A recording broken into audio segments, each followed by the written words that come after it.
Good morning, everyone. And on behalf of the director, Susan Weber, it's my pleasure to welcome you to the Bard Graduate Center. A welcome I extend to those of you here on West 86th Street, to those of you watching elsewhere in the world on BGC TV, and of course to those of you watching this in the future. As we are here on West 86th Street on the island of Manhattan, Mannahatta, the Bard Graduate Center acknowledges that its intellectual life unfolds here on the islands where the Lenape people walked between ocean and estuary.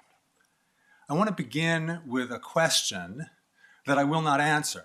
The question is, why does the library take center stage on the university campus in the architecture of higher learning, but not the museum?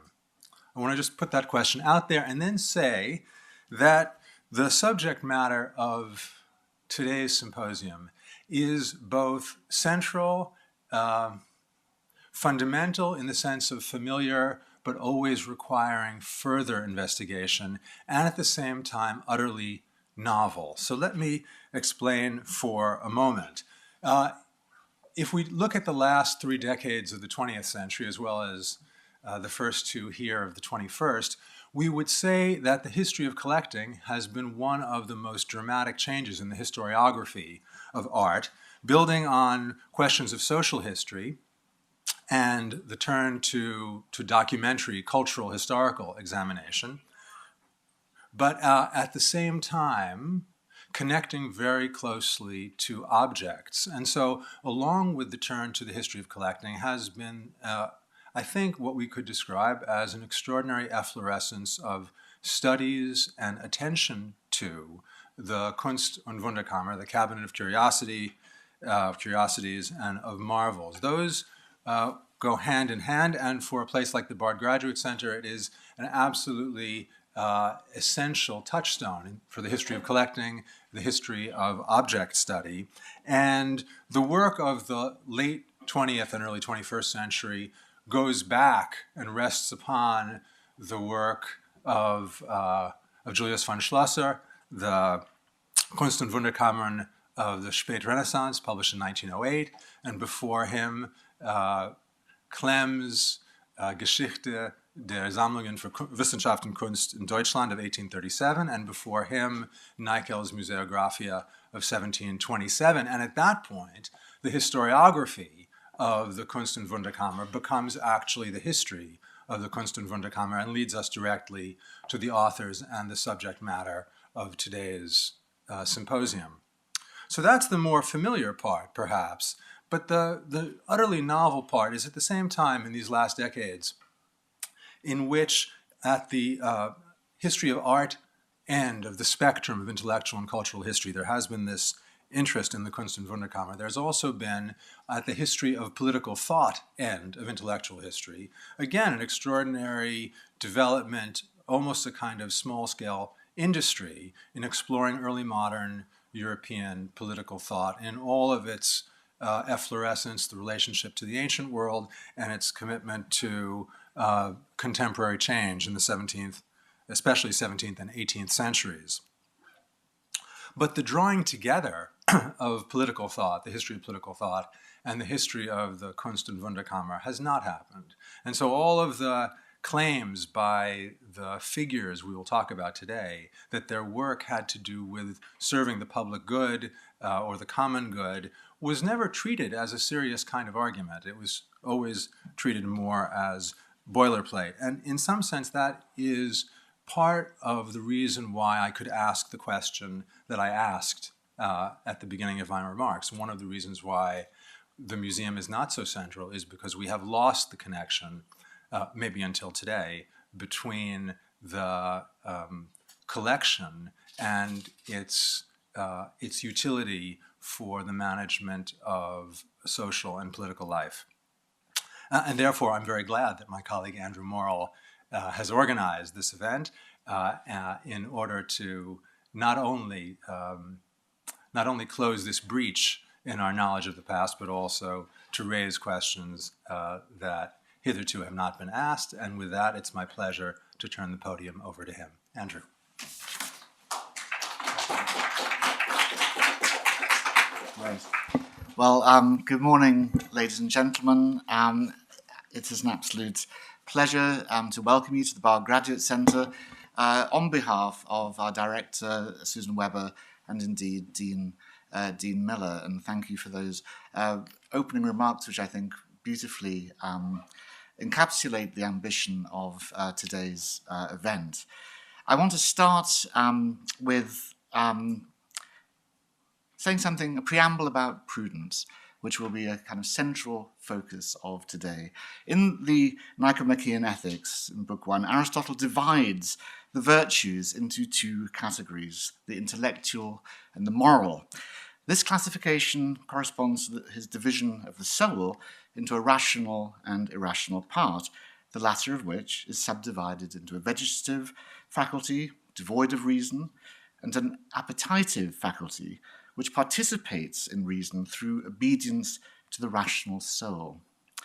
Prudence, or practical wisdom, is deemed one of the five intellectual virtues, together with art, science, intelligence, and theoretical wisdom, which Aristotle discusses in Book 6 of the Ethics.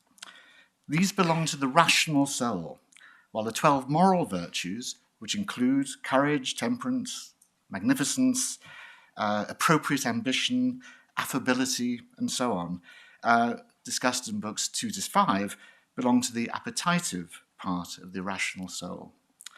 Now, this system, of course, departed from the Platonic Stoic Christian tradition or scheme of the four cardinal virtues: prudence, justice, courage, and temperance, which became an issue for humanist commentators in the 15th and 16th centuries. In the Ethics, then, Aristotle defines prudence as constituting a faculty of judgment that's not logical or theoretical, but practical, a faculty that does not subordinate an object to a general rule or concept, but responds to the particular per se, the circumstance. Prudence is concerned, as he says, with problems about which different points of view can be maintained, questions open to debate because they can be judged only in terms of probable truth and are not susceptible to scientific demonstrations or irrefutable validity. And so he distinguishes it from theoretical wisdom, which he deemed the highest and best of all virtues. For the activity in accordance with it was contemplation of the most exalted objects, which for Aristotle was celestial and divine. He argues that contemplative life was superior to the active life because it was more continuous, more leisured, and loved more for its own sake. But Renaissance humanism was essentially a civic humanism, which meant that there was a stake in finding arguments for the superiority of prudence over theoretical reason within the realm of action. The value of prudence was in the service of the active life, and humanist commentators accordingly grappled with justifying its superiority. So, for instance, the Spaniard Sebastian Fox-Morcillo in 1566 agrees with Aristotle that practical wisdom was an intellectual virtue, but rejects the four other virtues in that category. He argues that art, science, intelligence, and theoretical wisdom were only virtues to the extent that they obeyed practical wisdom and were concerned with the investigation and judgment of the good. When they were involved solely in contemplation, he said, without any moral end in sight, they couldn't be considered virtues. And then he says, why should intelligence be considered an intellectual virtue and not reason, the will, and other faculties of the soul? And if art, science, and theoretical wisdom were virtues, why not mathematics, the liberal arts, natural philosophy, whatever else could be known? For debates like this, and Fox-Morcillo, brought up in Seville, studied at Leuven in the Netherlands, and then was appointed the tutor of Don Carlos, the son of Philip II, but unfortunately was drowned at sea before he could take up the position. But he's an example of the way these arguments about practical wisdom, techne, art, science, and theoretical reason were brought into close relation with each other and their particular virtues discussed. and found a place in political thought, and entered the language of civic humanism, such that, as Mark Meadow, our first speaker, has shown, the need for its cultivation in rulers and princes to ensure just rule was used to justify a new kind of collecting by heads of state in the mid-16th century, and the formation of the Kunst and Wunderkammer. And it's this connection, then, between prudence and collecting practices and the interest in techne that lay at its heart, that is the subject of investigation in today's conference.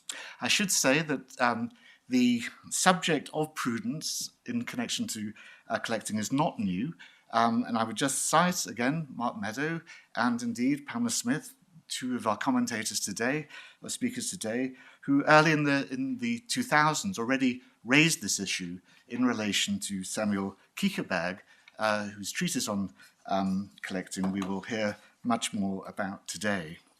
And yet it hasn't so far become, as Peter indicates, a systematic form of study or focus in relation to collecting and so forth. And so this is what we hope to do with our speakers today. So the order of the day is that each speaker has about half an hour. There'll be about 10 minutes for discussion after each talk. And then there'll be a time at the end of the day for a general round table.